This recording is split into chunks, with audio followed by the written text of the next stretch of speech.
Good morning student. बच्चों, इस e learning virtual class में आप सभी का स्वागत है। मैं अशोक कुमार, भौतिक विज्ञान प्रवक्ता, राजा शारदा इंटर कॉलेज रॉबर्ट्सगंज सोनभद्र में कार्यरत हूँ। आज कक्षा 12 भौतिक विज्ञान अध्याय 12 परमाणु से जिन टॉपिक्स के बारे में विस्तार पूर्वक अध्ययन करेंगे वो टॉपिक हैं परमाणु संरचना, परमाणु संरचना पर आधारित रदरफोर्ड का अल्फा कणों के प्रतिगमन का प्रयोग। तीसरा नंबर है नाभिक के आकार का आकलन। चौथा है परमाणु का रदरफोर्ड मॉडल और पांचवा है बोहर का परमाणु मॉडल। छठा है हाइड्रोजन सदृश परमाणुओं का बोहर सिद्धांत। तो शुरू करते हैं। सबसे पहले परमाणु संरचना। बच्चों, परमाणु है क्या?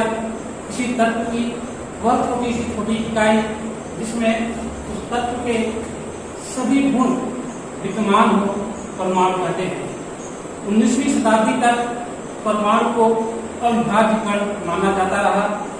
सर्वप्रथम सन 1803 में डाल्टन नामक वैज्ञानिक ने परमाणु सिद्धांत का उत्पादन किया।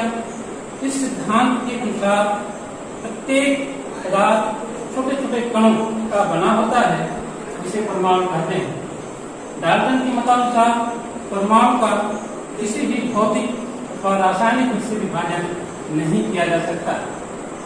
इसके बाद सन 1897 में सर जे थॉमसन ने इलेक्ट्रॉन की खोज की और उसी समय बेकुलर ने रेडियो एक्टिविटी की खोज की। प्रयोगों द्वारा पाया गया कि प्रत्येक परमाणु में दृढ़ आवश्यक इलेक्ट्रॉन होते हैं, परंतु चूंकि परमाणु उदासीन होता है तथा उसमें समान मात्रा में धन आवेश भी नहीं होना चाहिए।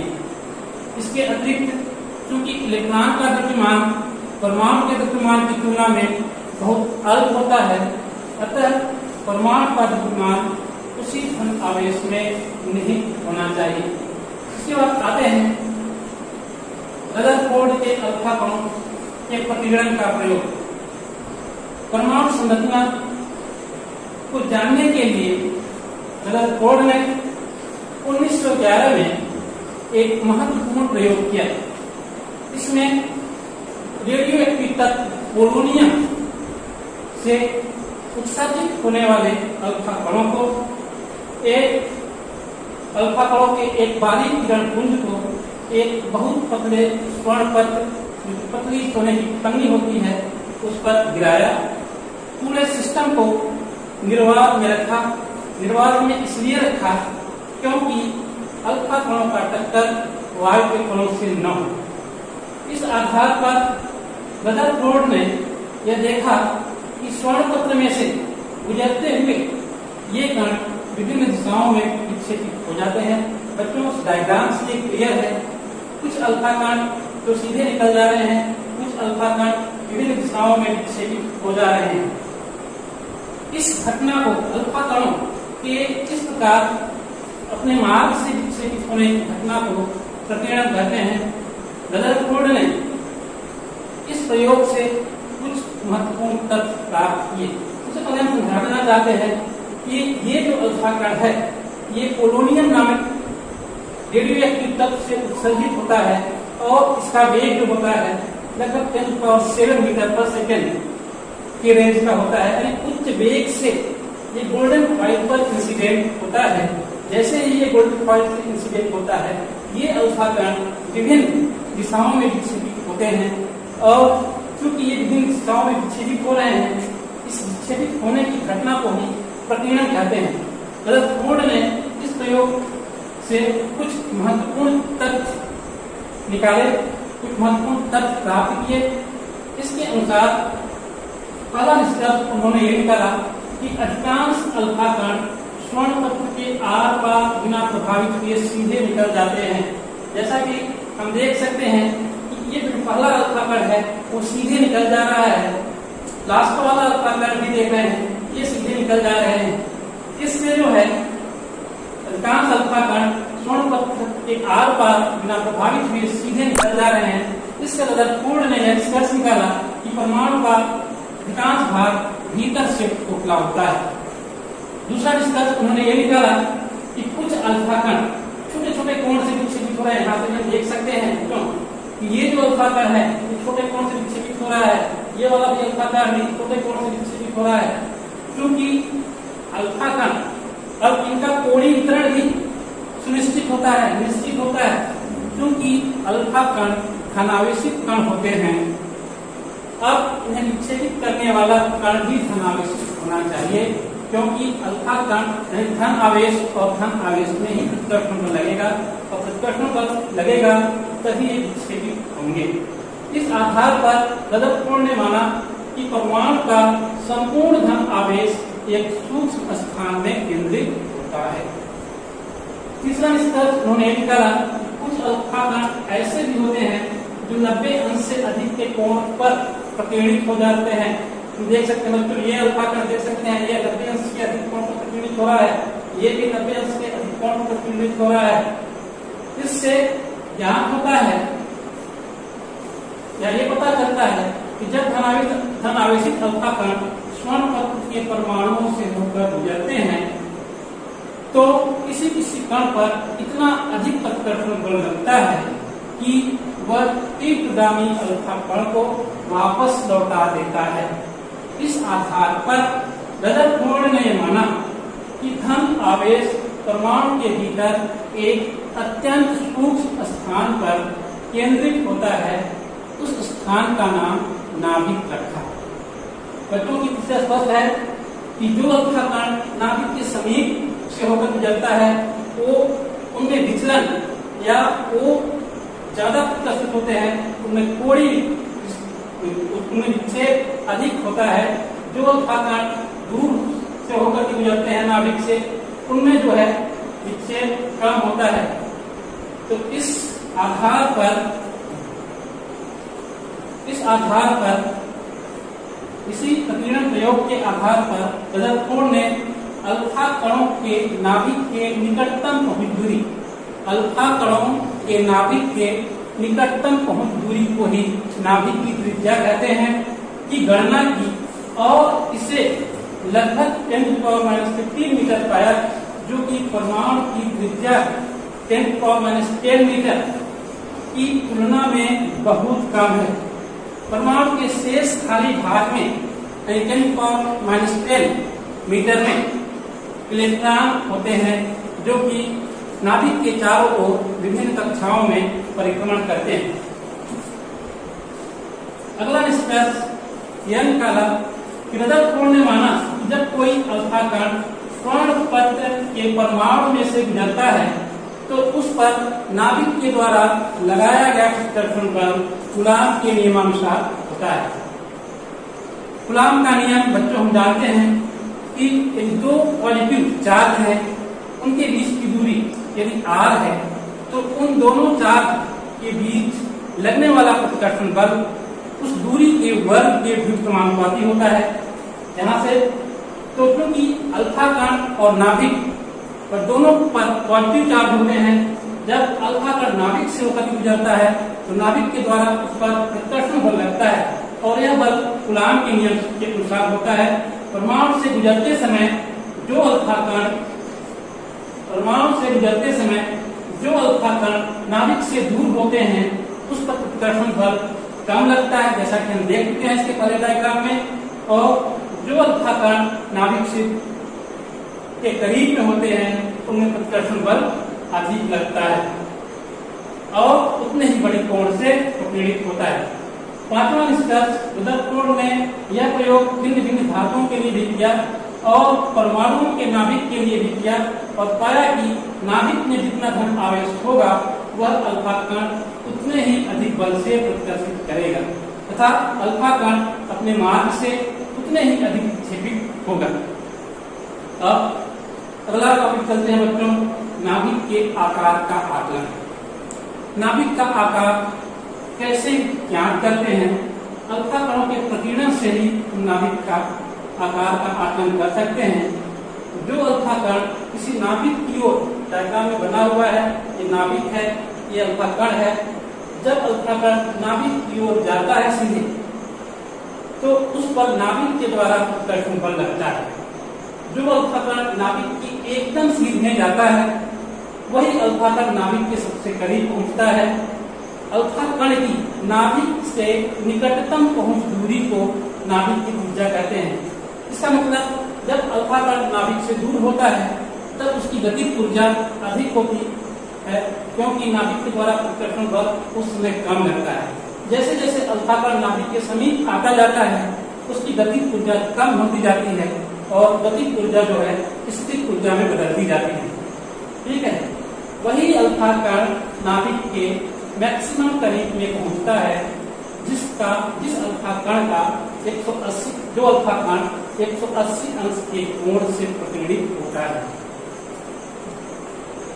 माना नाभिक पर आवेश Ze कूलाम तथा अल्फा कण पर आवेश 2e कूलाम, क्योंकि अल्फा कण हीलियम का नाभिक होता है और उस पर आवेश कितना होता है, 2e कूलाम होता है।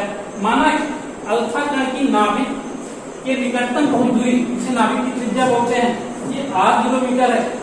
इस स्थिति में अल्फा कण की स्थितिज ऊर्जा U बराबर 1/4 pi epsilon 0 Ze into 2e upon r0। स्थितिज ऊर्जा के लिए, क्योंकि पहले चैप्टर में बच्चों आप लोगों ने पढ़ा होगा कि स्थितिज ऊर्जा का सूत्र U बराबर 1/4 pi epsilon 0 Q1 Q2 by r0 होता है। यहाँ पर एप्सिलॉन 0 निर्वात की वैद्युतशीलता है। इसे यदि हम सरल करें तो लास्ट में क्या मिल जाएगा, इसी को हम लिख सकते हैं 1/4 pi epsilon 0 2 Ze square upon r0। Z ये परमाणु क्रमांक है, नाभिक का परमाणु तत्व का परमाणु क्रमांक, E जो है इलेक्ट्रॉन पर आवेश है। यदि अल्फा कण, क्योंकि ये स्थितिज ऊर्जा गतिज ऊर्जा ही है, क्योंकि अल्फा कण की प्रारंभिक गतिज ऊर्जा जब k है तब U बराबर k, क्योंकि अल्फा कण जैसे जैसे नाभिक की ओर जाता है, उसकी गतिज ऊर्जा स्थितिज ऊर्जा में बदलती जाती है। जब अल्फा कण एकदम नाभिक के समीप पहुंच जाता है या पूरी की पूरी गतिज ऊर्जा स्थितिज ऊर्जा में बदल जाती है, उस स्थिति में अल्फा कण नाभिक के समीप नहीं पहुंच पाता। ठीक है, तो यहाँ से U बराबर k कितना, यानी इसी को हम k के बराबर लिख सकते हैं, यानी k बराबर 4 पाई epsilon 0 2 Ze square upon r0। इससे हम r0 का मान निकालेंगे, तो थोड़ा सा सिंप्लीफाई करेंगे तो r0 equal to 1/4 pi epsilon 0 2 Ze square upon k लिख सकते हैं। यह अल्फा कण की नाभिक के निकटतम पहुंचने की दूरी r0 का सूत्र है। r0 का मतलब नाभिक की त्रिज्या है। स्पष्ट है कि किसी दिए हुए नाभिक के लिए r0 का मान अल्फा कण की प्रारंभिक गतिज ऊर्जा k के बराबर होता है। ये k पर निर्भर करता है। यदि स्वर्ण नाभिक के लिए बच्चों आप लोग जानते होंगे कि Z79 यानी परमाणु क्रमांक कितना होता है 79 की ओर जाने वाले अल्फा कण का जो द्रव्यमान होता है, मास होता है 6.7 × 10⁻27 किलोग्राम, और अल्फा कण का वेग, जैसा कि हमने पहले बताया था कि इसका वेग 10⁻7 मीटर पर सेकंड की रेंज में होता है, या 2.1 × 10⁻7 मीटर पर सेकंड हो, तब कण की गतिज ऊर्जा k बराबर हाफ mv स्क्वायर से k बराबर half m alpha v alpha square. m alpha alpha कण का द्रव्यमान है, v अल्फा अल्फा कण का वेग है। क्योंकि अल्फा कण का द्रव्यमान 6.7 × 10⁻27 किलोग्राम होता है और अल्फा कण का वेग v का मान जो होता है 2.1 × 10⁻7 मीटर पर सेकंड स्क्वायर। इसे सिंप्लीफाई करेंगे तो k का मान आएगा 1.48 × 10⁻12 जूल आएगा। अब क्योंकि इस समीकरण में k का मान रखते हैं, इस इक्वेशन में k का मान रखते हैं 1.48 × 10⁻12 जूल, तो हमें लास्ट में r0 का जो मान आएगा ये मिलेगा। यहाँ पर ये मान रखते सब, यानी r0 बराबर 1/4 पाई एप्सिलॉन 0, इसका मान 9.0 × 10⁻9 इंटू 2 Ze स्क्वायर 2 Z जो है स्वर्ण नाभिक के लिए होता है Z का मान 79 ई इलेक्ट्रॉन पर आवेश बटे के जो हमने निकाला 1.48 into 10⁻⁻12 जूल। ये मान रखें R0 का मान 2.5 into 10⁻14 मीटर आता है। इस उपरोक्त ऊर्जा वाले अल्फा कण नाभिक के निकटतम 2.5 into 10⁻14 मीटर तक जा सकते हैं। स्पष्ट है कि नाभिक की त्रिज्या इससे कम नहीं होगी। नेक्स्ट, परमाणु का रदरफोर्ड मॉडल। सन 1911 में रदरफोर्ड ने परमाणु का एक मॉडल प्रस्तुत किया, जिसके अनुसार परमाणु का द्रव्यमान इलेक्ट्रॉनों के द्रव्यमानों को छोड़कर तथा धन आवेश परमाणु के केंद्र पर 10⁻15 मीटर नाभिक में केंद्रित होता है। 10⁻15 मीटर कोटि वाले नाभिक में केंद्रित होता है।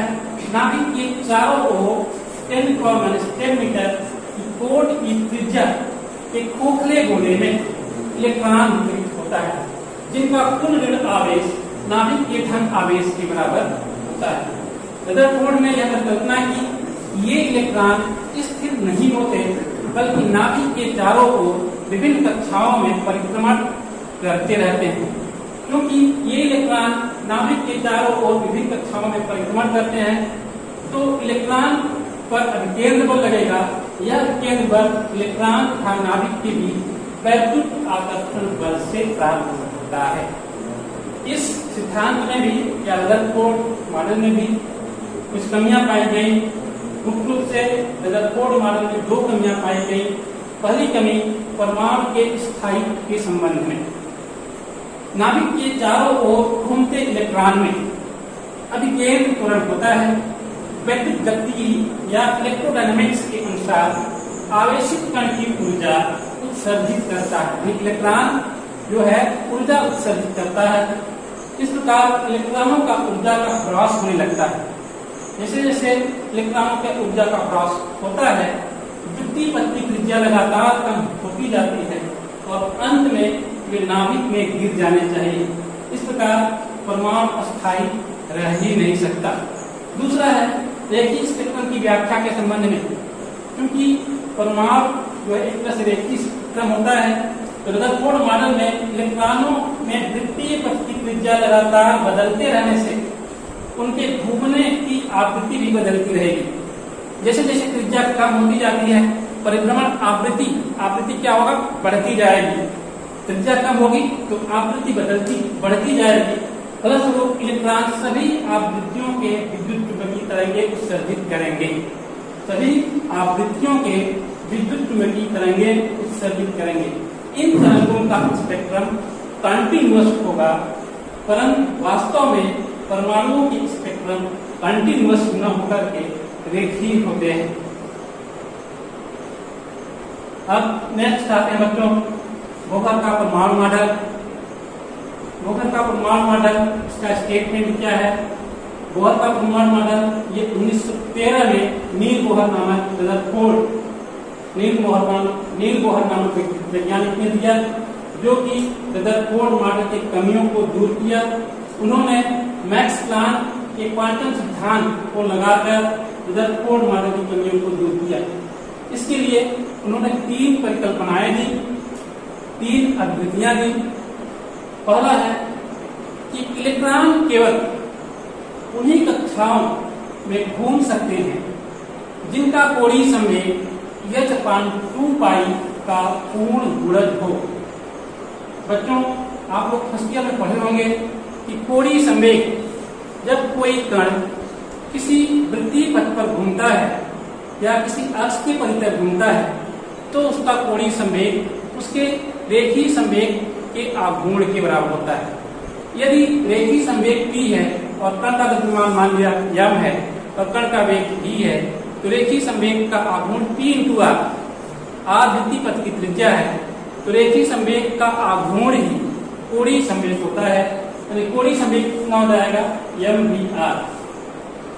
तो जिनका कोणीय संवेग h/2 पाई का पूर्ण गुणज हो, इसका मतलब mvr equal to NH upon 2 pi, m भी r equal to NH upon 2 pi, m electron का द्रव्यमान, v इलेक्ट्रॉन का वेग, r वृत्तीय कक्षा की त्रिज्या और h प्लैंक कांस्टेंट है।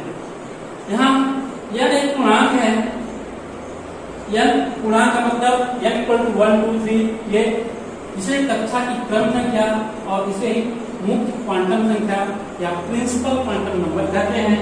इस समीकरण को बोहर का क्वांटीकरण प्रतिबंध भी कहते हैं, यानी MVR equal to NH upon 2 pi को बोहर का क्वांटीकरण प्रतिबंध भी कहते हैं।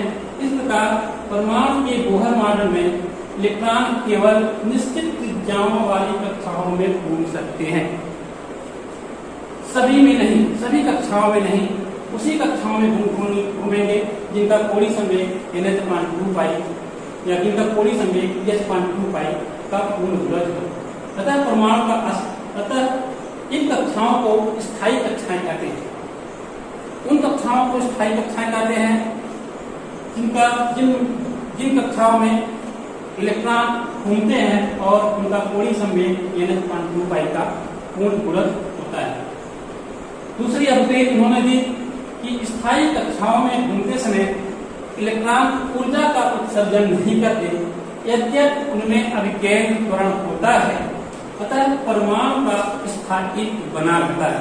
परमाणु का स्थायित्व बना रहता है, स्थायी कक्षाओं में घूमते हैं, ऊर्जा का उत्सर्जन नहीं करते, अतः परमाणु का स्थायित्व बना रहता है।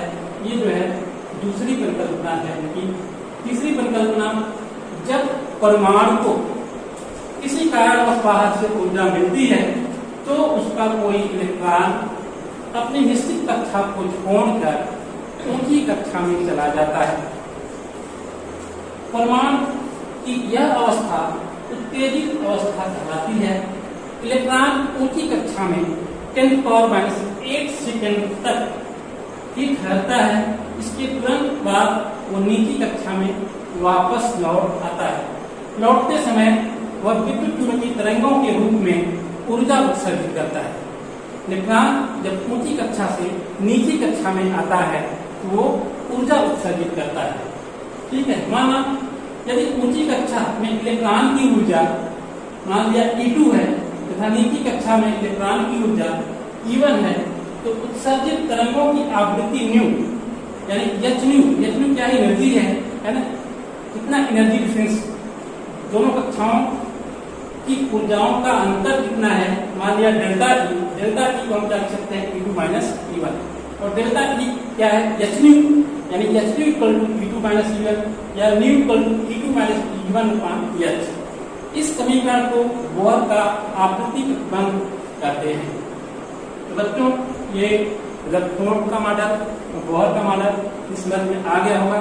अब चलते हैं हाइड्रोजन सदृश परमाणु का बोहर सिद्धांत। बच्चों हम जानते हैं हाइड्रोजन सदृश परमाणु किसे कहेंगे, ऐसे परमाणु जिनमें इलेक्ट्रॉनों की संख्या केवल एक हो उन्हें हम हाइड्रोजन सदृश परमाणु कहेंगे। क्योंकि इलेक्ट्रॉन हम जानते हैं कि नाभिक के चारों ओर एक निश्चित कक्षा में परिक्रमण करते हैं और निश्चित कक्षा में परिक्रमण करने के लिए इलेक्ट्रॉन को अभिकेंद्र बल की आवश्यकता होती है। वह अभिकेंद्र बल इलेक्ट्रॉन और नाभिक के बीच लगने वाले आकर्षण बल से प्राप्त होता है। तो यदि इलेक्ट्रॉन का द्रव्यमान m और इलेक्ट्रॉन का कक्षीय वेग मान लेते हैं v है, तो इलेक्ट्रॉन को लगने वाला अभिकेंद्र बल mv² बटे r, ये आप लोग फर्स्ट ईयर में पढ़े होंगे। अभिकेंद्र बल किसे कहते हैं, इसका मान कितना होता है mv²/r। ये mv²/r किसके बराबर होगा, इलेक्ट्रॉन और नाभिक के बीच लगने वाला आकर्षण बल। इलेक्ट्रॉन पर क्योंकि निगेटिव चार्ज है, नाभिक पर पॉजिटिव चार्ज है, इसलिए इनमें हमेशा आकर्षण बल भी लगेगा। तो आकर्षण बल कूलॉम के नियम से हम निकाल सकते हैं 1/4πε0 Ze/E/r²। Ze के नाभिक का आवेश है, E इलेक्ट्रॉन का आवेश है, R वृत्तीय पथ की त्रिज्या है। यहाँ से देखो कैलकुलेट करो तो mv² का मान आ जाएगा Ze²/4πε0r। Ze² यहाँ भी स्क्वायर है 4πε0r। ये मान लिया इक्वेशन नंबर फर्स्ट। अब बोर की प्रथम परिकल्पना से हम जानते हैं mvr = NH/2 पाई, बताया था mvr = एन एच अपॉन 2 पाई, इसको स्क्वायर करके इसके भाग देते। मान लिया कि क्वेश्चन नंबर सेकेंड है, तो समीकरण 2 का वर्ग करके समीकरण 1 से भाग देते, और भाग देने पर जो मिलेगा वो r का मान आ जाएगा लास्ट में। r का मान जो आएगा n square h square epsilon 0 pi m z square. यह अनुमत स्थायी कक्षा की त्रिज्या के लिए व्यंजक है। इसमें बच्चों एप्सिलॉन 0 h n m तथा e ये नियतांक हैं।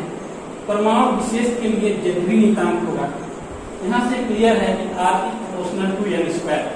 अतः अनुमत स्थायी कक्षा की त्रिज्या उनकी कक्ष संख्या अथवा उनके संगत मुख्य क्वांटम संख्या के वर्ग के अनुपातिक होता है। इसके बाद आगे चलते हैं बच्चों, बोर त्रिज्या। बोर त्रिज्या इस r बराबर n square h square epsilon 0 बटे पाई m z स्क्वायर ये मान लिया इक्वेशन नंबर 1 है।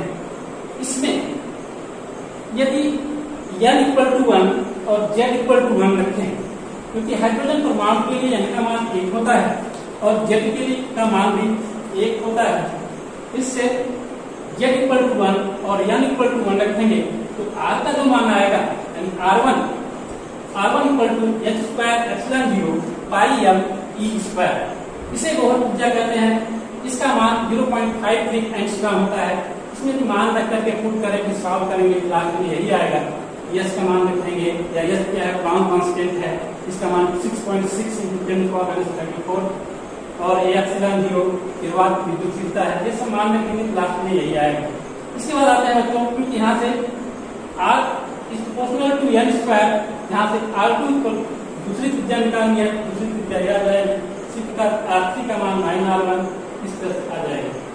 इसके बाद आते हैं स्थायी कक्षाओं में इलेक्ट्रॉन का वेग। स्थायी कक्षाओं में इलेक्ट्रॉन का वेग समीकरण 2 यानी जो बोर की प्रथम परिकल्पना है उससे चलें तो जो v का मान आएगा n h अपॉन 2 पाई mr आएगा।